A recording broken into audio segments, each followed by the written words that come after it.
নমস্কার বন্ধুরা, good morning, welcome back to my channel. আশা করি তোমরা সকলে খুব ভালো আছো এবং সুস্থ আছো। আমি কিন্তু অনেকটাই ভালো আছি। চলে আসলাম নতুন একটা ইন্টারেস্টিং ব্লগ ভিডিও নিয়ে। আজকে দেখে হয়তো বুঝতেই পারছো, রেডি সেডি হচ্ছে, কোথাও কি যাব, একদম ঠিক ভেবেছ। আজকে যাব হচ্ছে পুজো দিতে অনেকটা দূরে। আমি কোনোদিনও যাইনি, জায়গাটার নাম লোকমুখে অনেক প্রচারিত, তো নামটাই শুনে আসছে, এতদিন যাবৎ কোনো যাইনি।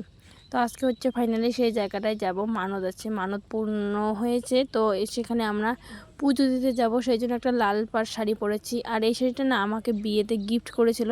প্রায় দেখো 1.5 বছর হয়ে গেল, শাড়িটা 1.5 বছর পর পরছি। আমার ভীষণ ভালো লাগছে। এদিকে দেখো আমার সঙ্গে আমার যা, 2 ছেলে, আমার বর, এক ভাগ্নে, আর কি আমরা সবাই মিলে যাব ভীষণ মজা করে। তো এদিকে আমার যা রেডি হচ্ছে, আমি আমার যাকে এই শাড়িটা দিলাম পরার জন্য, পরার জন্য দিয়েছি। তারপর বললাম যে আমার তো এরকম অনেক কয়েকটাই আছে, তুমি ওটা নিয়ে নাও।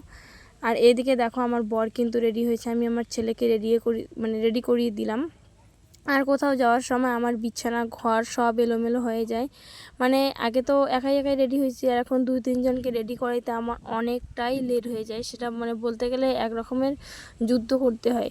তো এদিকে দেখো আমার ছোটো ছেলেকে এরকম একটা জামা পরিয়ে দিয়েছি, এই সেম আমার বড় ছেলেকেও এরকম একটা জামা পরিয়ে দিয়েছি, শুধু একটু কালারটা আলাদা। সবাই কিন্তু রেডি হয়ে চলে আসছি বাইরে। আর আমার বড় ছেলে একটু রেডি হওয়ার সময় কান্নাকাটি করে, ভীষণ দুষ্টু হয়েছে। ও না চান করতে চায় না, জলকে ভীষণ পরিমাণে ভয় পায়। যেহেতু চান করিয়ে দিয়েছি, তো কান্নাকাটি করেছে বলে সবাই ওকে আগেই নিয়ে আসছে টোটোর সামনে। তো কাজলের টিপ পরানো হয় নাই, সেই জন্য আর কি টিকাটা পরানোর জন্য কাজলটা নিয়ে আসছি, সঙ্গে পাউডার আর কি এনে পরিয়ে দিলাম। এদিকে দেখো আমাদের সব কিছু জিনিস টোটোর মধ্যে তোলানো হয়ে গেছে। এই যে আমরা এখন হচ্ছে প্রণাম করবো, আর এদিকে আমাদের জন্য সবাই অপেক্ষা করে আছে। আমার ছোট ছেলে দেখো, ওর সে বম্মার কোলে উঠেছে। আমার এই যে আর এক যা, ছোটো যা, ও রেডি হয়েছে। আর বাড়ির সবাই যেহেতু 10টা মতো বাজে, সবাই যাবে হচ্ছে তোমাদের স্কুলে, তো সেই সময়টা সবাই রেডি হয়েছিল। বলতে গেলে মনে হয় যেন আমরা সবাই একসঙ্গেই বাড়ি থেকে বের হচ্ছি, কিন্তু এরকমটা না, মাত্র কয়েকজনেই বের হয়েছি। তো ভীষণ মজা হচ্ছিল। আজ প্রথমবার এত দূর যাচ্ছি, প্রায় বাংলাদেশের কাছাকাছি, বাংলাদেশ বর্ডার, আমরা বর্ডারের এপাশে আর বর্ডারের ওপাশে, এরকম খানিকটা ব্যাপারটা। তো আমার বান্ধবীর বাড়ির সামনেই যাচ্ছি, বিশাল বড় মায়ের মন্দির, কালী মায়ের মন্দির, 14 হাত না কত হাত লম্বা ঠাকুর। আমি তো কোনো দিন দেখি নেই, শুনি পর্যন্ত নাই। আমি জানি যে ওই মন্দিরটা খুব ভালো, খুব বড় একটা মেলা হয়, নানা অনেক কিছু, অনেক ধরনের কথা আর কি প্রশংসা শুনে আসছি। তো আজকে হচ্ছে ফাইনালি এই যে সেই দিনটা চলে এসলো, মানত পূরণ হয়েছে। আজকে হচ্ছে আমরা যাচ্ছি। এইদিকে দেখো আমার কিন্তু 2 ছেলেকে কোলে নিয়েছে। আর ছোট ছেলে আমার এতটাই দুষ্টু, এতটাই চালাক, ও কিন্তু সব আর কি বুঝতে পারছে যে আমরা বেরুদিতে যাচ্ছি। আর আমার বড় ছেলে কিন্তু কান্নাকাটি এসব একটু করেই থাকে কোথাও যাওয়ার সময়, কিংবা ওই যে চান করেছে, এটাই তার মূল কারণ। তো ওই যে আমরা কিন্তু একদম যাচ্ছি। আর যাওয়ার আগে এখানে আমরা যেহেতু পাঠা দিব আর কি, উৎসর্গ করে নিয়ে আসব। সামনেই হচ্ছে আমার সেই ছেলের অন্নপ্রাশন, তো অন্নপ্রাশনের আগে কিন্তু সব কিছু উৎসর্গ করে নিয়ে আসব, সেই জন্য পাঠাটা ওখানে তোলা হলো, তার জন্য কিন্তু একটু লেট হচ্ছে। আর ওইদিকে দেখো আমার বর, ওরা যাবে হচ্ছে গাড়িতে। আর যেহেতু আমরা এই যে 3 জন টোটোতে আছি, আমার জায়ের ছেলে আমার ভাস্তেও যাবে। তো ওই যে আমরা সবাই মিলে বসলাম। এই যে ফাইনালি কিন্তু আমাদের টোটো চলে আসছে। এই যে ও মুখটা দেখিয়ে দিল আমার ভাসতে, আমার ছোট ছেলে। এইদিকে দেখো আমি এরকম একটু সাজগোজ করেছি, ভীষণ সিম্পল সাজগোজ করেছি, যেহেতু অনেকটা পথ যেতে হবে, আর সুতি শাড়ি, বিশেষ করে বাচ্চা ক্যারি করতে হবে, তো বুঝতেই পারছো। ফাইনালি দেখো আমরা অনেকটা দূর এগিয়ে আসছি, আর এই জায়গাগুলো আমি চিনি পর্যন্ত না। যেই মন্দিরে যাচ্ছি সেখানে পুজো হয় টাইমলি, ওই 11টার দিকে শুরু হয়, তারপর কয়েক ঘন্টা পুজো হয়, বলি হয়, অনেক রকমের আর কি জিনিস হতেই থাকে। তারপর পুজো শেষ হয় ওই 2-2:30টার দিকে। কিন্তু আমরা যখন যাই, গিয়ে জানতে পারি পুজো এখন আর কি একটু লেটেই শুরু হয়, কারণ অনেক দূর থেকে ভক্ত আসে, তারপর নাকি রিটার্ন যায়। পুজো একবারের বেশি হয় না। অন্যান্য মন্দিরে যেমন হয় যে যার মতো যাচ্ছে, পুজো করছে, চলে আসছে, কিন্তু ওইখানে ব্রাহ্মণ দিয়ে পুজো হয়, আর ওই মন্দিরে ব্রাহ্মণই পুজো করে, এছাড়া অন্য কোনো আর কি ব্রাহ্মণ পুজো করতে পারে না।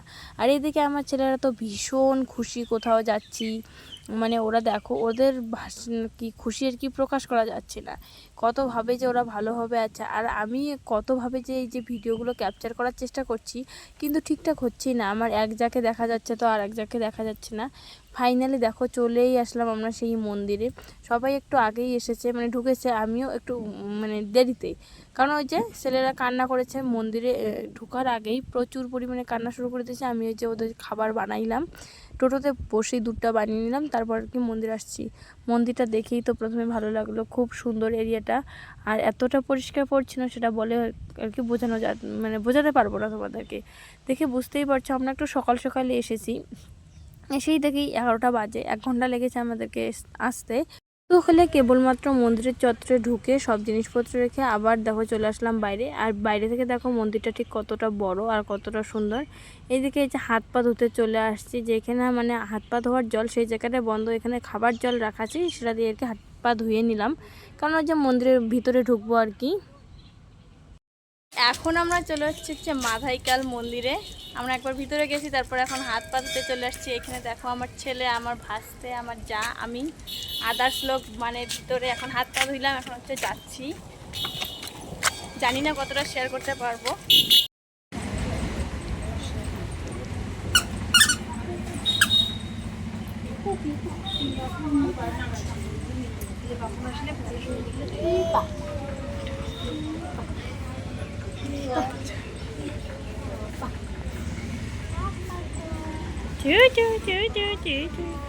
তার সামনে দাঁড়িয়ে আছে আমার বড় যা, ফল হাতে নিয়ে, কারণ আমার বর এখনই ফলগুলো এনে দিল। আসার সময় একটা দুর্ঘটনা ঘটেছে, 200-300 টাকার ফল কিনেছে, সেই ফলগুলো কিনে দোকানদারকে টাকা দিয়ে কিন্তু ফলগুলো আর মানে আমার বর হাতে না নিয়েই অমনি মন্দিরে চলে আসছে। ভেবেছিল হয়তো ফলগুলো বাস্কেটের মধ্যে ঢুকিয়েছে, সেটা আর করেনি। তারপর দেখো এখানে এসে আমাদেরকে আবার ফল নিতে হলো।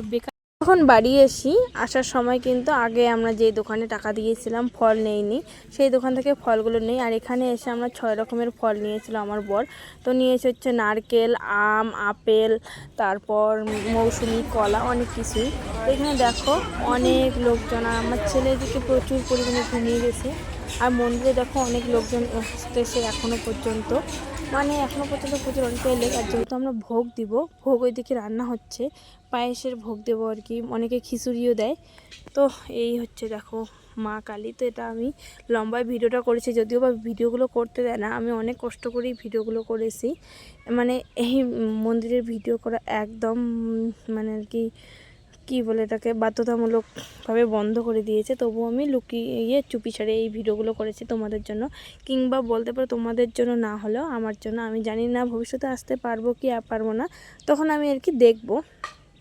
রান্না হতে এখনও অনেকটাই লেট। আর আমরা আসছি হচ্ছে একটা বাড়িতে, যেহেতু মন্দিরের বাথরুম সব বন্ধ ছিল, তো বাথরুম সেরে এই যে যাচ্ছি। আর বাইরে থেকে দেখো মন্দিরটা ঠিক কতটা সুন্দর লাগতেছে। এখন হচ্ছে মন্দিরে পুজো জাস্ট কমপ্লিট হইলো, আর এই যে একটু চিপচিপানি বৃষ্টি হচ্ছে। আমরা আসছি একটু ওই যে শিব মন্দিরে, ওই যে ওই জায়গাটার শিব মন্দিরে, এই জায়গাটাতে আমি আজকে প্রথম আসছি। মানে এই জায়গায় বলি হয়, প্লাস উৎসর্গ হয়, গাড়িটারে অনেক রকমের পুজো হয়। তো এখন এখানে বলি হবে, আর ওইদিকে ভোগ রান্না হচ্ছে, ভোগ দেওয়া হবে।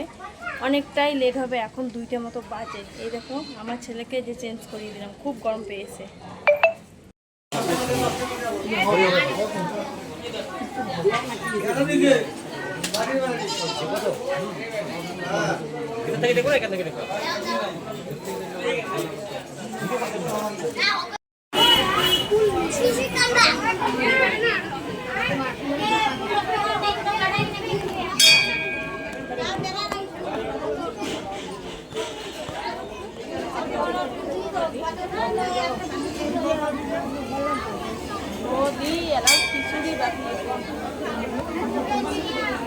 মন্দিরে পুজো কিন্তু একদম কমপ্লিট, আর আমাদেরকে প্রসাদ দিয়ে দিয়েছে। ওইখানে যেহেতু মোটামুটি ভিড় ছিল, সেই জন্য ওইখানে আমরা প্রসাদ না খেয়ে একদম চলে আসছি।